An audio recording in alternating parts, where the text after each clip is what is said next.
The polls have closed in Argentina's general election, with the Frente de Todos hoping to beat President Macri by even more than it did in the primaries.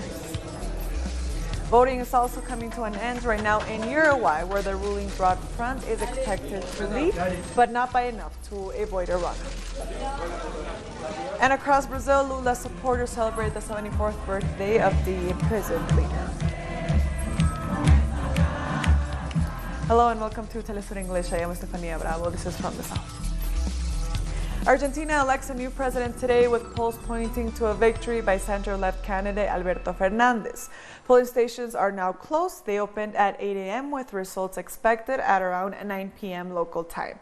The ballot is effectively a referendum between Macri's austerity and the social contract of the left-leaning opposition, who have attracted voters who have been harmed by Macri's neoliberal model, which led to the most severe economic crisis in decades.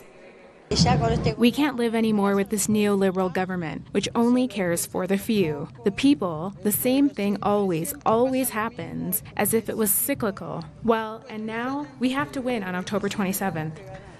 Alberto Fernandez was spotted voting in the morning. He was lesser known outside of the political circles in Argentina, but holds a 20-point lead in most opinion polls after soaring over Macri in the primary held in August.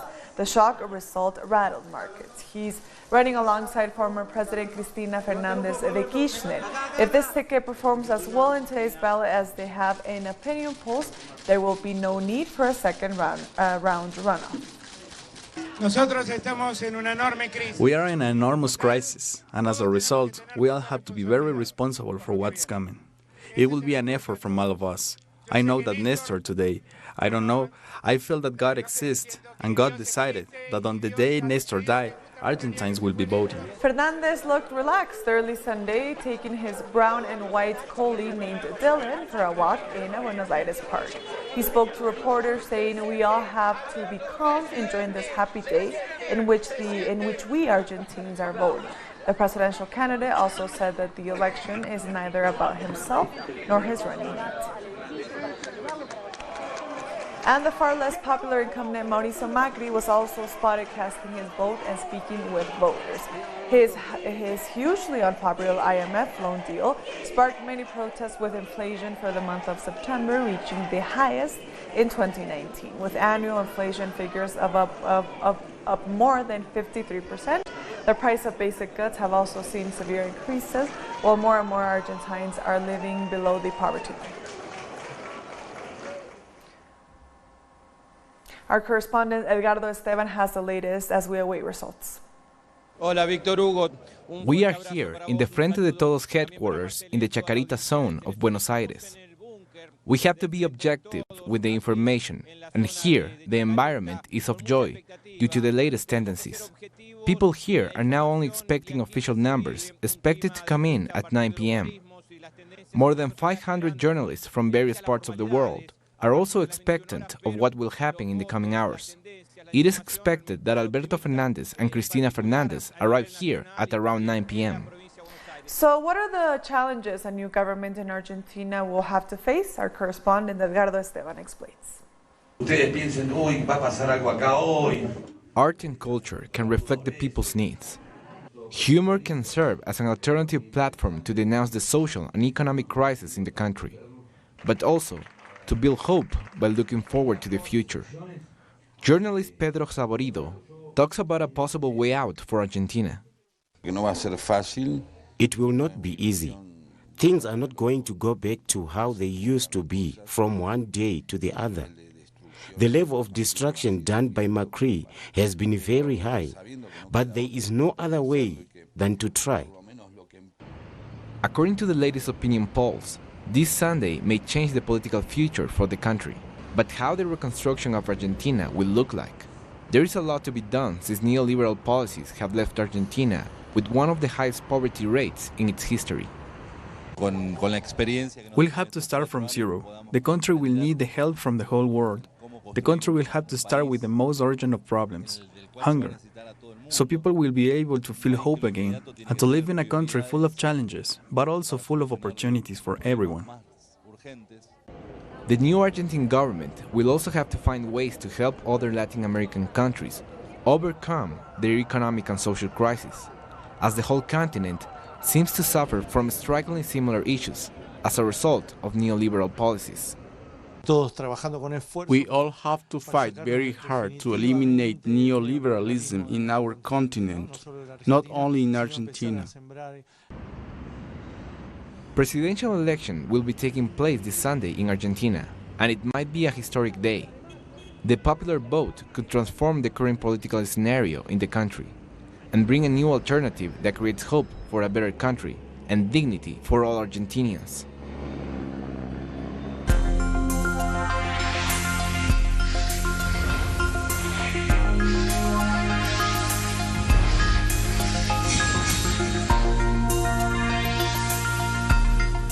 In Uruguay, some 2.7 million citizens have also been voting for a new president and vice president, while also choosing new lawmakers in the country's two chambers of the legislature. Voting is just wrapping up as the polls officially closed at 7:30 p.m. local time. The Frente Amplio, which has ruled for more than 14 years, is favored to win according to voter intention surveys, though it would be difficult to win in the first round. Their center-left policies face the challenge of a coalition of conservative parties.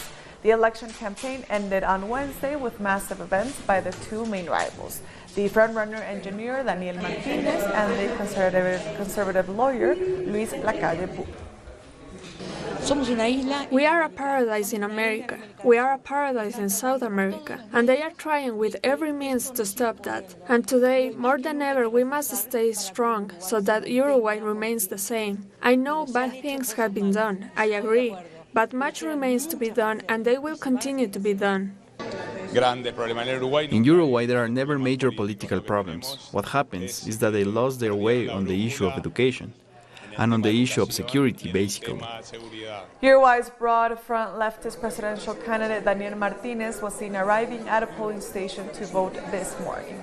He appears first in the polls with support of between 40 and 43%, with at least a 10-point advantage over his nearest rival. The ruling party candidate is capitalizing on the successes of the three previous governments of the Frente Amplio, headed by Tabaré Vázquez and José Mujica. And former President José Mujica was also out to vote early on Sunday, arriving in his classic Volkswagen. Some people say it is a civic celebration. I don't know if it is a celebration, but it's an important civic decision. When we have it, we don't value it. When we lose it, we value it.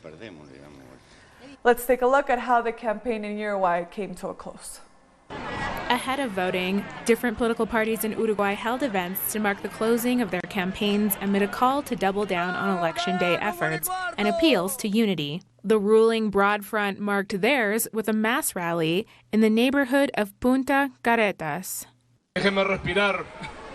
Allow me a moment to breathe, because the passion, the kindness, the feeling of the moment, the responsibility, but also the joy of being chosen to represent this political movement, of which I have been united with ever since I developed political commitment. This fills me with pride. I am a son of this broad front. I am a son of the people that dreamed and believed in utopias, that believed in joyfulness and in dreaming. The main opposition leader, Luis Lacalle Pou, led an event to close the National Party's campaign in the city of Las Piedras. There, he said that the country needed a change of government because it must begin to alternate those in power. I feel that the country needs to begin a new era. This is not an era that is created spontaneously. No, this era, the alternation of those in power that Uruguay is about to experience in a few days, begins as sparks. Lacalle Pou and other opposition leaders said in their campaign closings that to beat the Broad Front would require a mega coalition of all of the opposition parties. The Colorado's leader Ernesto Talvi said his party supports the idea and is open to negotiations on all issues.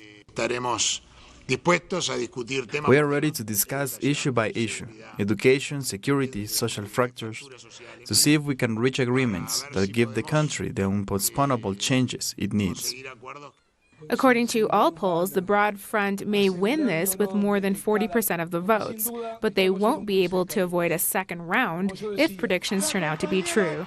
They'll have to face the National Party in yet another round. We'll be right back. Stay with us.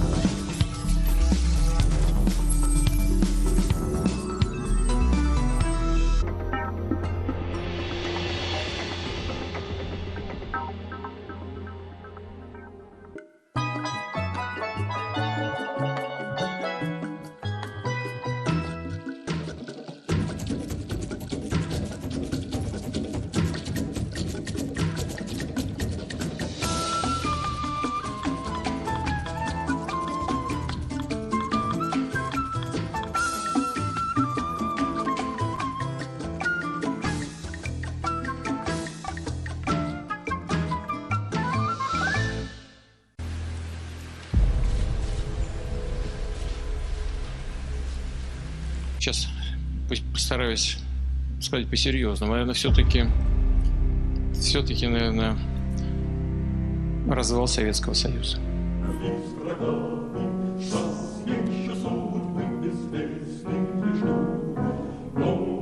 En la Rusia postsoviética, como en el resto del mundo, el capitalismo aún vive. Y la revolución también.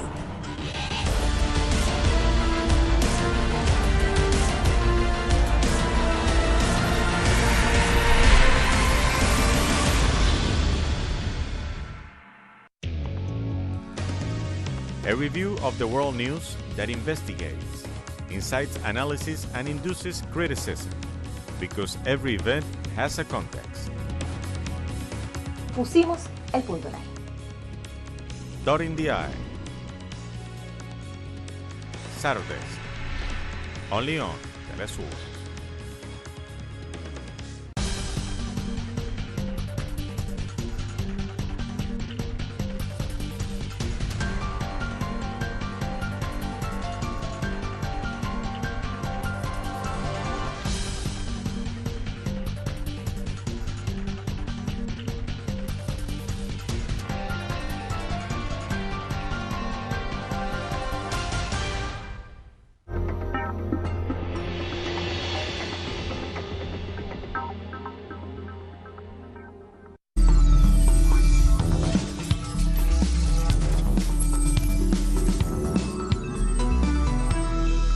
Welcome back to Premise Off.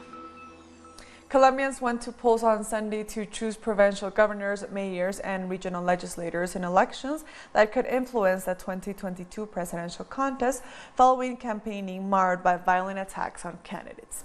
Polling stations have now been closed. Colombians will elect a total of 1,101 mayors, 32 governors, 1,101 municipal councils, 32 departmental assemblies, and 1,040 local administrative boards. A total of 36.8 million people are eligible to vote in Sunday's elections. According to the country's electoral authorities, 11,590 voting centers were installed across in 26 departments and 119 municipalities in the country. According to the voting rights group, the Electoral Observation Mission, 7 candidates have been killed, a dozen attacked, and more than 100 threatened in this election.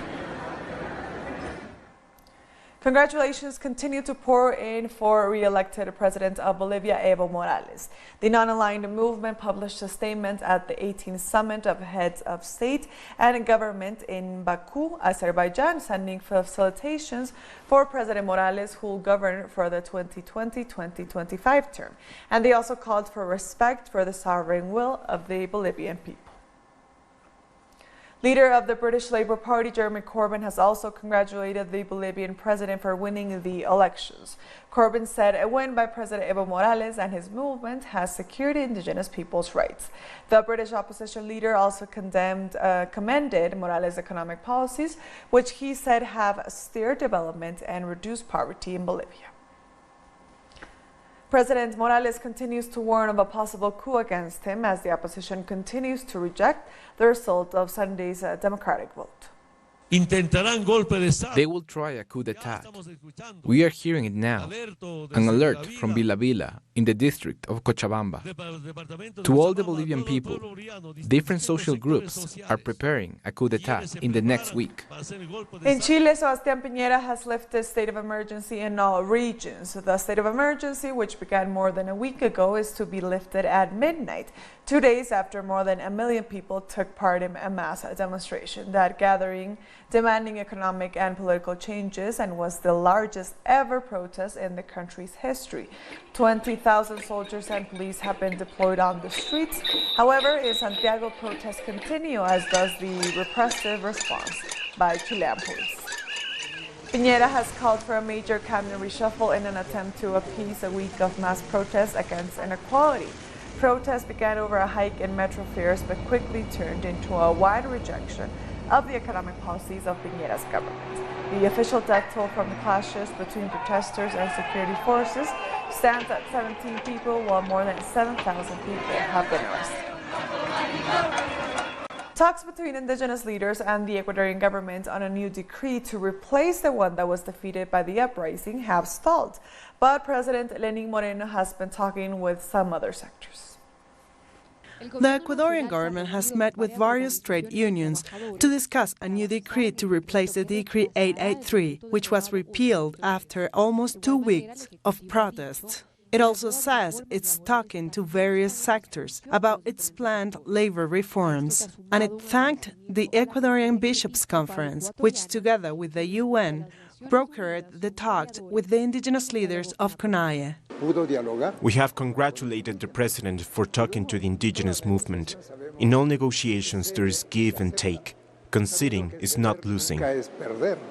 Facing criticism for his role in repressing the protests, the Minister of Defense, Osvaldo Jarrín, appeared before the Foreign Relations Committee of the National Assembly.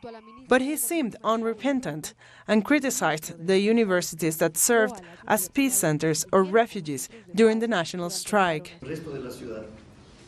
We saw the role played by those universities who call themselves peace centers, but which in fact served as logistical supply bases for the protesters and other groups who committed acts of vandalism. We cannot discriminate, but there were a lot of protesters who caused public disorder. The rector of the Catholic University says their job was to protect the physical integrity of indigenous families.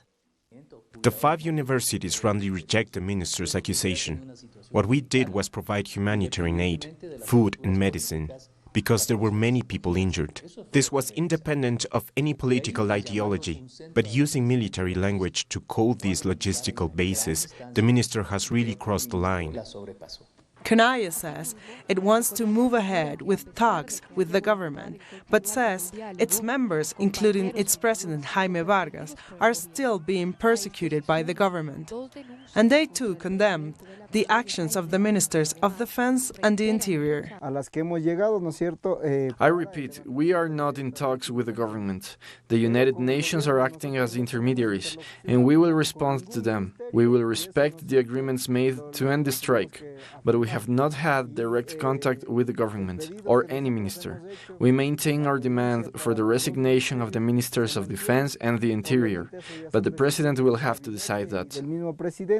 The government insists that there was a deliberate plan to destabilize the country and tries to belittle the huge popular mobilization. CONAIE says it is preparing a report on the abuse of human rights by the police during the protests. The ombudsman has raised the number killed to 10 and now has the job of investigating the circumstances of each of these deaths. St. Vincent citizens are celebrating the country's Independence Day. Crowds of people gathered in different locations where the independence celebrations were held. The country's army conducted military parades in honor of the day St. Vincent and the Grenadines gained independence from Britain in 1979. It's coming closer to the 8 o'clock hour. People in Trinidad and Tobago are celebrating the Diwali festival. Diwali, also known as the Hindu Festival of Lights, has its origins in southern India and is celebrated on the 27th of October of every year. The day has also been declared a holiday in Trinidad and Tobago. Trinidad and India have long historical ties and share a lot culturally. The festival is one of the Hindu religion's most celebrated annual events, believed to bring blessings to people. Today is the 74th birthday of former President and Workers' Party leader in Brazil, Luis Ignacio Lula da Silva. Many of his supporters are celebrating around the country. Birthday festivities can be found in all major cities as Lula continues to be held as a political prisoner in a Curitiba prison. Thousands of supporters gathered nearby the facility and cakes were made for this special celebration. Brazil's popular movements such as the Landless Workers Movement and large trade union organizations like the Unified Workers Central held many of their own events with speakers paying tribute to the former president. And in the southern Brazilian state of Santa Catarina, Lula Libre Festival was held with live music performances and plenty of dance. Well wishes for Lula's 74th birthday and events are also taking place around the world.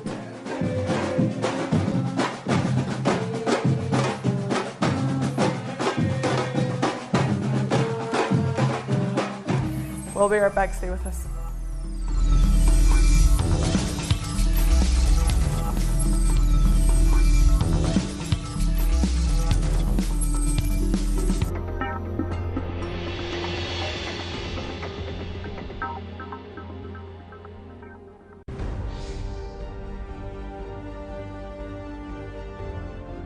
Acompañamos a los pueblos que resisten en cada una de sus luchas. Somos esa ventana que se abre para visibilizarlos entre fronteras.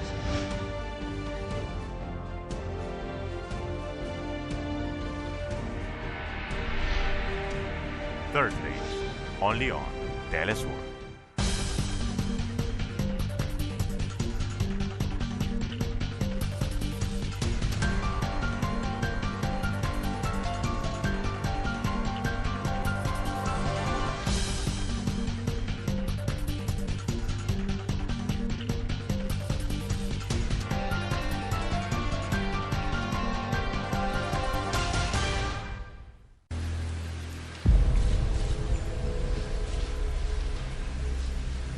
Сейчас постараюсь сказать по-серьезному. Наверное, все-таки,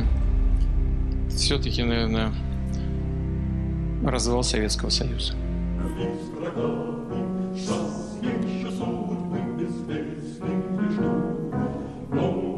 En la Rusia postsoviética, como en el resto del mundo, el capitalismo aún vive. Y la revolución también.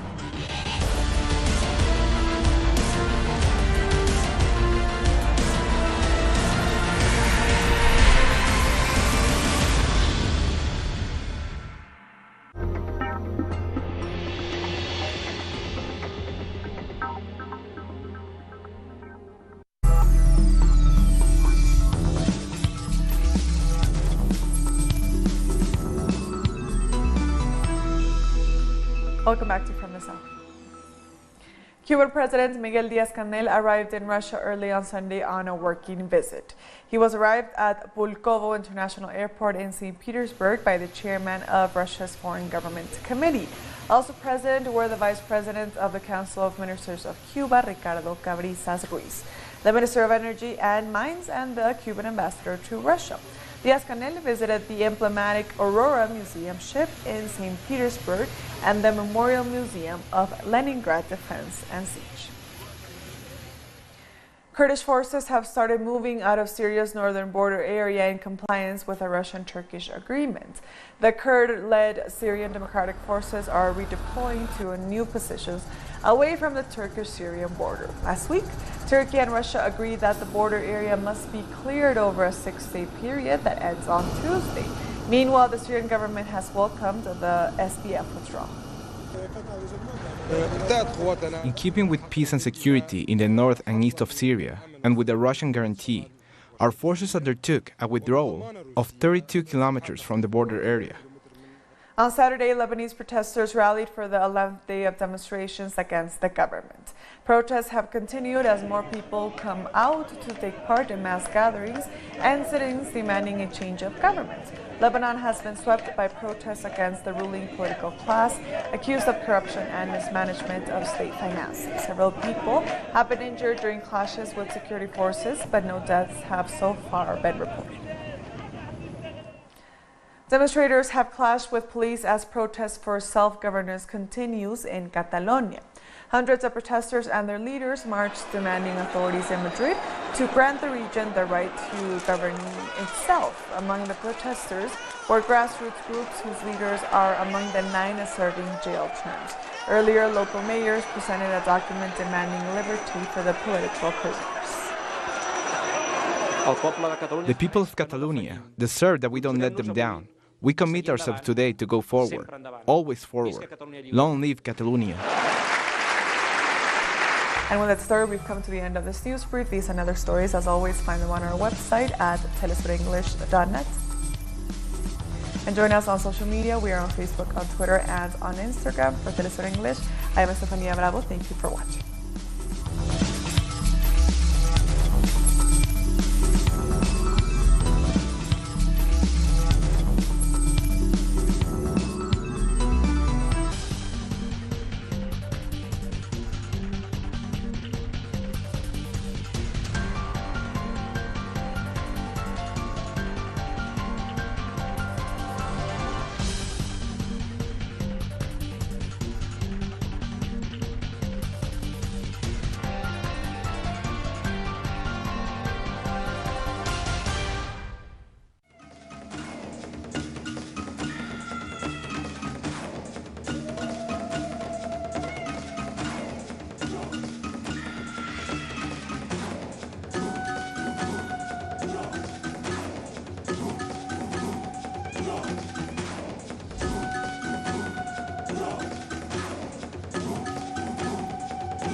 Сейчас постараюсь сказать по-серьезному. Наверное, все-таки, наверное, развал Советского Союза.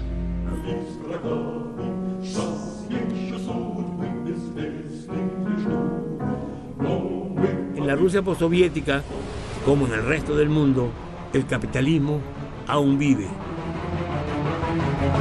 Y la revolución también.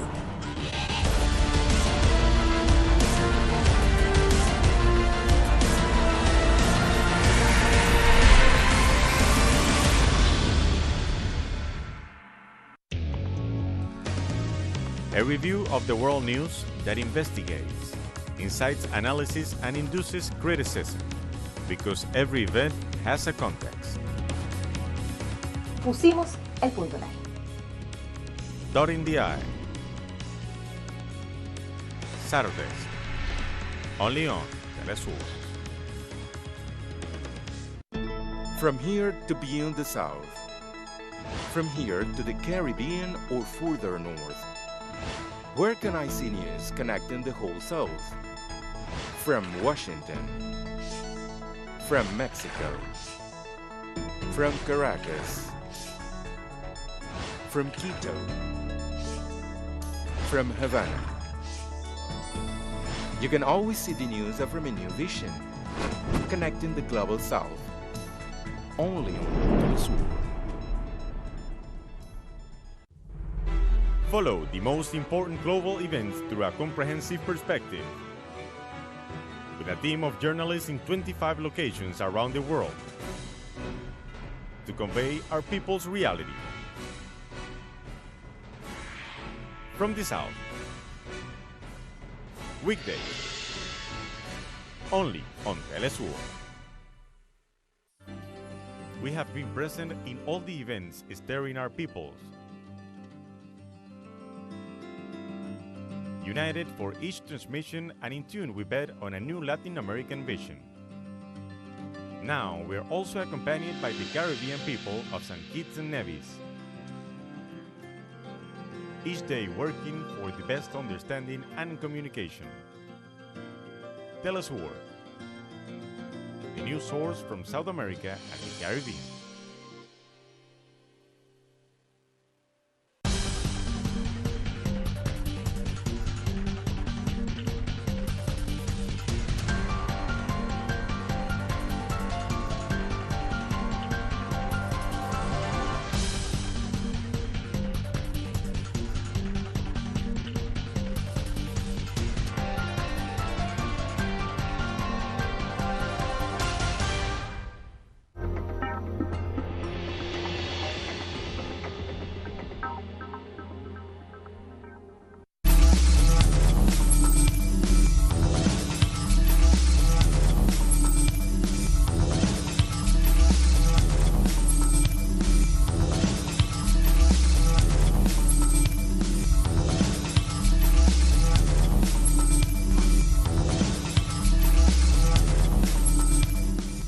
Hello and welcome to the special program on Uruguay and Argentina elections. I am Estefania Abra.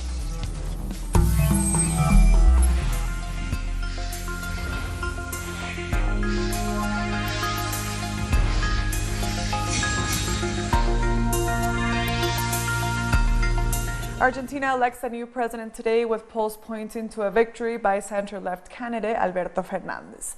Polling stations are now closed. They opened at 8 a.m. with results expected at around 9 p.m. local time. The ballot is effectively a referendum between Macri's austerity and the social contract of the left-leaning opposition, who have attracted voters who have been harmed by the Macri's neoliberal model, which led to the most severe economic crisis in decades. We can't live anymore with this neoliberal government, which only cares for the few. The people, the same thing always happens, as if it was cyclical. Well, and now we have to win on October 27th. Alberto Fernandez was spotted voting in the morning. He was lesser known outside of political circles in Argentina, but holds a 20-point lead in most opinion polls after soaring over Macri in their primary held in August. The shock result rattled markets. He's running alongside former President Cristina Fernández de Kirchner. If this ticket performs as well in today's ballot as they have in opinion polls, there will be no need for a second round runoff. We are in an enormous crisis, and as a result, we all have to be very responsible for what's coming. It will be an effort from all of us. I know that Nestor today, I don't know, I feel that God exists, and God decided that on the day Nestor died, Argentines will be voting. Fernandez looked relaxed early on Sunday, taking his brown and white collie named Dylan for a walk in a Buenos Aires park.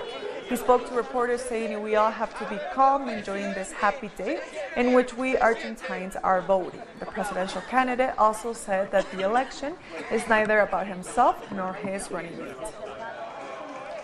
And the far less popular incumbent Mauricio Macri was also spotted casting his vote and speaking with voters. His highly unpopular IMF loan deal sparked many protests, with inflation for the month of September reaching the highest in 2019, with annual inflation figures up more than 53%.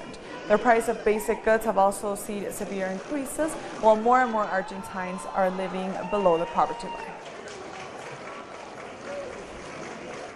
To talk more about Argentine elections, we are joined live by Ramiro Rearte. He's a journalist and political analyst joining us from the city of Tucumán. Thank you so much, Ramiro, for joining us. Thank you. How has election day been so far in Argentina? Well, now Alberto Fernandez and Cristina Fernández de Kirchner, in the information what we have, won the election in Argentina by different today, and according to the official data, more than 18% of the voter went to vote to Argentina. We need to say to Mauricio Macri had lost the open election by more than 20 points of difference with Fernandez. This is the situation now in Argentina. Await the official result, but in the Frente de Todos and we state Fernandez and Cristina Fernández de Kirchner wait the result with many voters and fans in the bunker of the election right now. We need to, I'd say, what is the reality here in Argentina with great inflation, great poverty, and more exclusion with this model of economy of Macri's administration. The people go to both to other model on economic politic things and one other reality. We need to say one more thing. Argentina, relationship with Venezuela was the worst with Macri, and we need to make other treatment with Venezuela and Argentina with Alberto Fernandez. This is very good for us and for the people in our country. A few things about the Latin America relationship. Macri administration carried out the plan that has been carried out at the developed nation with many times before, in complicity with the white sector of the press, we need to say that on TV station and newspaper that confirm a monopoly, he took them from international organisms to stimulate capital flight, and now leaves the country and is based in economic crisis. It's like a horror, the deja vu once again in partnership with the IMF. This is the relationship now on the reality in Argentina. Now, you mentioned, Ramiro, you mentioned reality. Let's talk about what country will the new president of Argentina receive in reality? Well, Alberto Fernandez, he, in all the campaign, he talked in different places around Argentina. You see the poverty, the people unemployed, the university closes. This is the plan to micro administrations. It's not a good thing for many people around this country. I live here in the north of Argentina. The north of Argentina is more poverty. In the center of Argentina, even Buenos Aires. So here the reality is more worse if you think in all the country right now. Now, in your opinion, if the leftist party were to win, as opinion polls suggest, could this bring a change to Latin American politics after the tendencies we've seen by the right wing, for example, in Brazil, Ecuador, and even in Argentina? Well, if you see the different country in Latin America is a worse, view, because if you see Brazil with Bolsonaro, what happened right now with Piñera in Chile, what happened in Venezuela with the President Maduro, and United States, and Trump with your hands in this country, we have a hope with Alberto Fernandez and Cristina Fernández de Kirchner, because this is a great forum to make a change in Latin America, and we think in the next step is Lula da Silva free of prison, and we think a different reality between the December 10th when they change the government, Now, one of the greatest challenges the new president will have to face is evidently the economic crisis in Argentina, as you mentioned, but also the new government will have to hold talks with the International Monetary Fund on the $50 billion loan. How do you think this will go with the new government? Yeah, this is a big question now, because all the numbers about the economy in Argentina, if you see how is the inflation here in Argentina, how is the price of the dollar here in Argentina, is a big crisis. I don't remember was the last crisis with deeply things about the issues of the Macri and the plan of Macri to destroy the employee, destroy the workers' rights, I think about Fernandez, the work of the first make to change here in Argentina is a great point to make more work and more free university, a public university, and make the contain to the inflation and the price of the dollar. This is the big things right now for the economy in Argentina. Now, Ramiro, what are we expecting to happen in the next coming hours? We know that we're expecting results at 9 p.m., but what else are we expecting to happen in Argentina today? Well, now we need to wait. The Macri administration said the numbers of the election, maybe we can know in the 9 p.m. Local time. But, this is very strange for us because the information, the election closed at the 6 p.m. local time. So this is information very easy to know to the government. But I don't know what happened with information. The different Alberto Fernandez and Cristina Fernandez have the numbers with the different centers of information to the Frente de Todos group, but now we need to wait the official information to know the final result. Now, Ramiro, the IMF has just been defeated in Ecuador, as you probably know. We are seeing huge revolts against neoliberal policies in Chile. Are things changing in Latin America on the streets as well as in the ballot boxes? The relationship between IMF and Argentina, I think about tomorrow change, because Macri was the president in the past. Now the future is Alberto Fernandez. The difference between Chile and Argentina is the Peronismo. The Peronismo in the Peronistas contain all the hate of the people into the street right now, because if you see different government and the different state have many government Peronistas. So these things is very important to understand why the people can take the street and don't make a similar situation of Chile. Ramiro, we thank you so much for your input. That was Ramiro Rearte. He's a journalist and political analyst joining us from the city of Tucumán in Argentina. Let's take a short break now. Stay with us.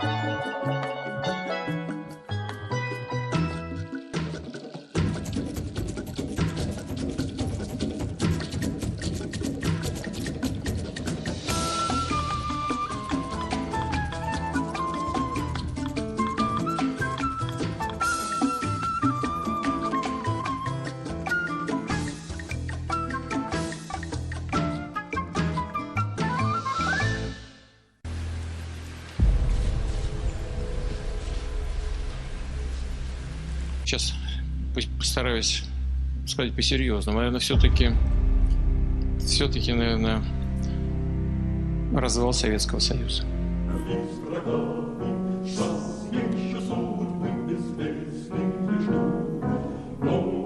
En la Rusia postsoviética, como en el resto del mundo, el capitalismo aún vive. Y la revolución también.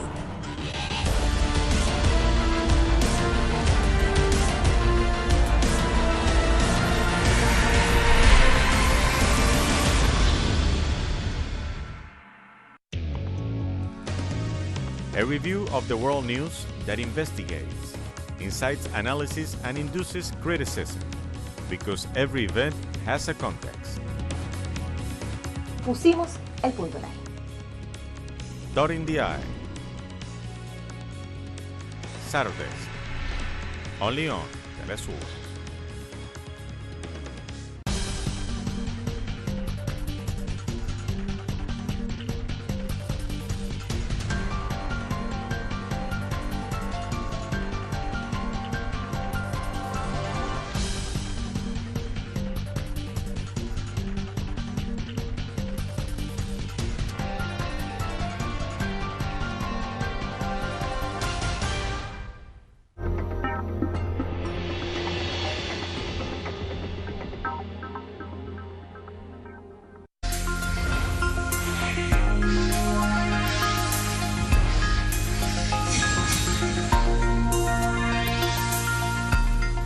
Welcome back to this special program on Argentina and Uruguay elections. In Uruguay, some 2.7 million citizens are also voting in a new president and vice president, while also choosing new lawmakers in the country's two chambers of the legislature. Voting is just wrapping up as the polls officially closed at 7:30 p.m. local time. The Frente Amplio, which has ruled for more than 14 years, is favored to win according to voter intention surveys. However, their center-left policies face the challenge of a coalition of conservative parties. The election campaign ended on Wednesday with massive events by the two main rivals, the frontrunner engineer Daniel Martinez and the conservative lawyer Luis Lacalle. We go to Montevideo, Uruguay now, where we're joined by writer, journalist, and political analyst Juan Raúl Ferreira. Juan Raúl has been a congressman, a senator, ombudsman, the ambassador to Argentina, and the president of the National Human Rights Institution. Thank you so much for being with us today. So could you start us off with a bit about the candidates who are running today? What do each of them represent? We admit that there are two running candidates which will almost certainly go for a second round of ballotage. Uruguay is one of the countries in Latin America with the toughest legislation regarding the second round, the ballotage. In other countries, if you have more than 40% of the votes, with a difference of 10% between the two running leading candidates, you don't go to a second round. In Uruguay, you have to go with 50 plus 1 votes of the total votes counted, including blank and null. So most certainly the two running mates at the end of the race will be Luis Alberto Lacalle, which expresses a very traditionalist right wing, from a conservative party, but in this election, more what the new neo-right wing represents in Latin America, or the continuation after 15 years, 3 periods of government, of the Frente Amplio, which is a broad coalition of forces that go from the center of left to the left, Daniel Martinez. So the second round, we will know for what difference, after votes are counted, will be between Luis Lacalle and Daniel Martinez. Now, what would you say are some of the most important issues concerning Uruguayans today, and what will they be basing their vote on? Well, I think the issues have been more than any time before in any other election that I had to go through at least. There's been such an importance of the regional context. If you look at what Latin American looked on the southern cone, in the past few years, there has been a tremendous trend toward the right wing. And almost recently, all the neoliberal forces, like the government of Argentina, then the government of Chile, before that, the government of Ecuador, all the neoliberal governments that have a strong emphasis on fiscal policies, taxes, and covering the deficit of the budget.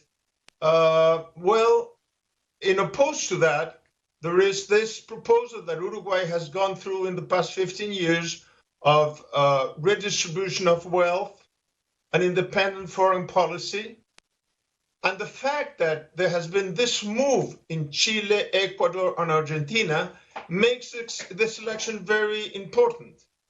We have elections the same day of Argentina, and it's almost certain that a progressive alternative will succeed in Argentina. This will give Uruguay, that was surrounded of conservative neoliberal governments, a greater independence to go more in depth in its foreign policy and in its domestic policies of redistribution of wealth, calling for investment, but with an equal treatment to foreign investments and the state. This is, creation of jobs. If you look at Uruguay 15 years ago, the progress has been incredible. So always when people reach a certain economic level, they want to go more, for more. Now, at this time, the alternative is continue a redistribution policy or go to the classic neoliberal system. I think the electorate will see the results in a few hours, but the electorate is very influenced by the changes experienced and by popular mobilizations in Argentina, Brazil, Ecuador, and Chile. Now, going back to the Frente Amplio, which has now ruled under 2 presidents, why do you think the voter intention polls suggest that they may hold on to power? Well, actually, it's 2 presidents, but 3 presidencies, because Dr. Vasquez was president in the first Frente Amplio government, then President Mujica, and then President Vasquez again. We don't have immediate re-election in Uruguay. So it's 3 periods of government, 15 years, 5 years each. And I think the progress is very tangible. Now, also, what seemed to be the center of conservative parties like the Blanco and the Colorado traditional historic parties have become typical Donald Trump style right wing.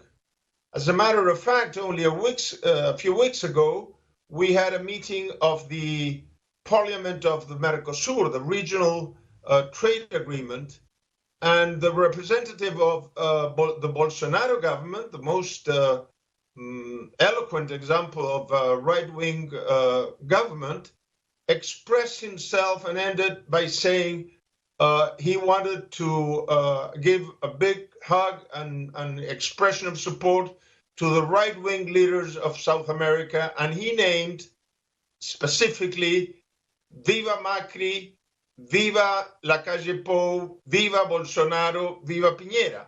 Now, this is very eloquent.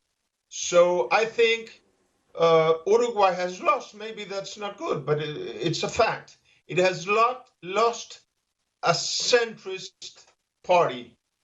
We have an opposition between the progressive coalition and the extreme right wing. Now, lastly, Uruguay has recently served as a neutral party in the region. How do you think the parties compare with regards to their foreign policies? Well, I think Uruguay has had a very independent foreign policy on issues where the OAS and the American administration have put enormous pressure, like the issues of military alternatives to the Venezuelan crisis as opposed to negotiations and peaceful dialogue among different views, an opposition to the OAS policy of interference in the internal affairs of the country, the threat by the countries of the Andean, the Lima countries, the Lima Group countries, the United States administration, of threatening with a military intervention in Latin America. Uruguay has systematically, in the United Nations, where we have a seat at the Security Council, temporary seat, and at the OAS, and actually Uruguay withdraw from the Lima Group, Uruguay withdraw from the defense treaty of the OAS, and Uruguay has been very critical to the Uruguayan-born Secretary General of the OAS, Luis Almagro.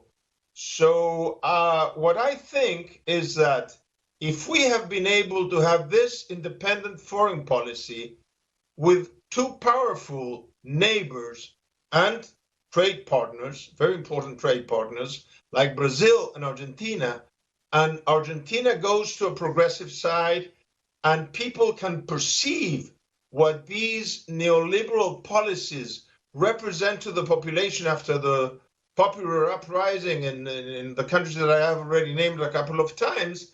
I think the alternative is if in Uruguay the Frente Amplio wins, the foreign policy will be more courageous, if the word is correct. It will be more, it has been independent, but it won't have to have this kind of balance of being surrounded by people with a different foreign policy. Both Bolsonaro and Macri have been very supportive of the Lima Group and very supportive of the possibility of a military intervention in the region. Uruguay has opposed this, but will be encouraged to go more in depth into these policies if the Frente Amplio wins. Juan Raúl, we thank you so much for your time for Telesur English. Thank you. It's been a great pleasure. Thank you very much.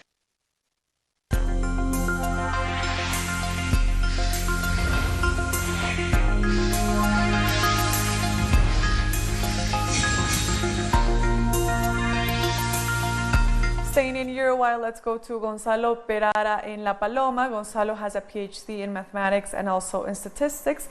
He is a political analyst and a professor at the University of the República. Thank you so much for being with us, Gonzalo.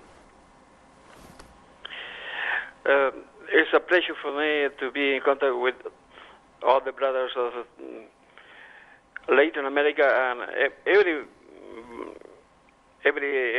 everywhere in the world. To share a very, very important moment of our life. We are in Uruguay. I think that all Latin America celebrating the victory in Argentina of Fernandez. That means the end of 4 years, of a catastrophe, a neoliberal catastrophe. But here in Uruguay, we are in the situation where we have to expect the results that we are gonna receive in some 25 minutes, say, to know what is gonna happen with our country. Our very small country, Uruguay. But a very small country that, together with Mexico, with Bolivia,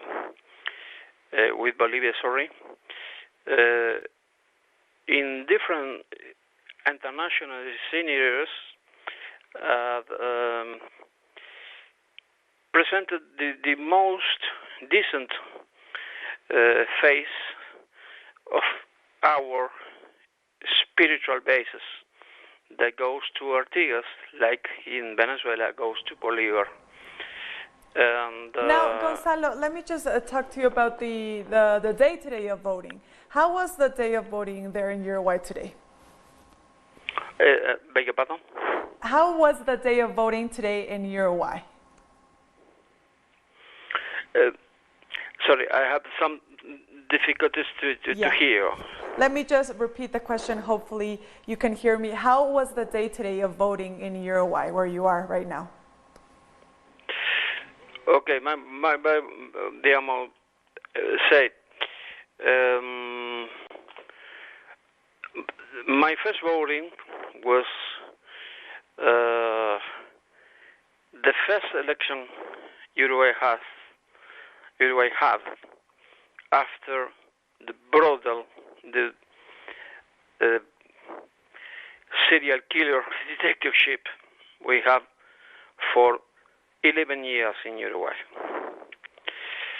I was born in a dictatorship that was not, criticized by the OAA nor by the USA, that was supported by the USA, that was promoted by the USA, and that was supported by the OEA. Things that I have to share with people in all over the world. I mean, we have suffered all kinds of crimes against all the population, no matter how was the ideological identification, because of the international interest of USA and some of, say, his satellites. The first election before that was my first election. In the following years, I was always choosing the best, the best way to my people to go a way to go very, very, very far from this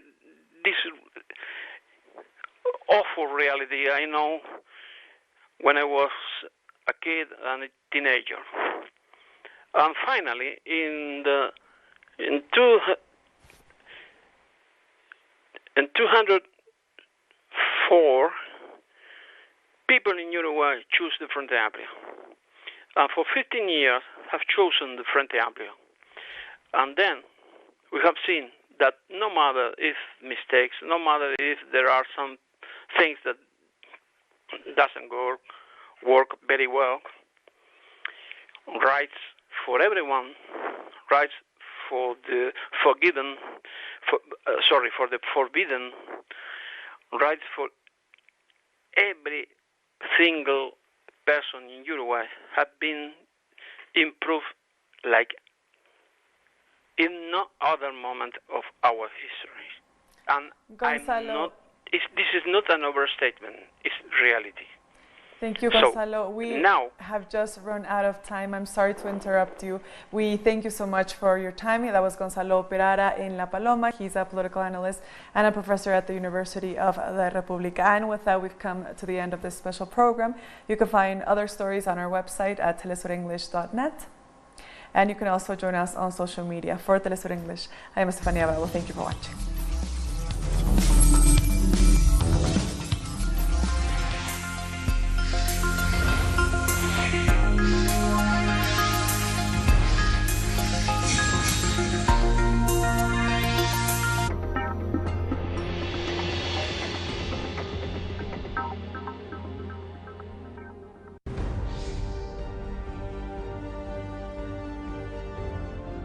Acompañamos a los pueblos que resisten en cada una de sus luchas. Somos esa ventana que se abre para visibilizarlos entre fronteras.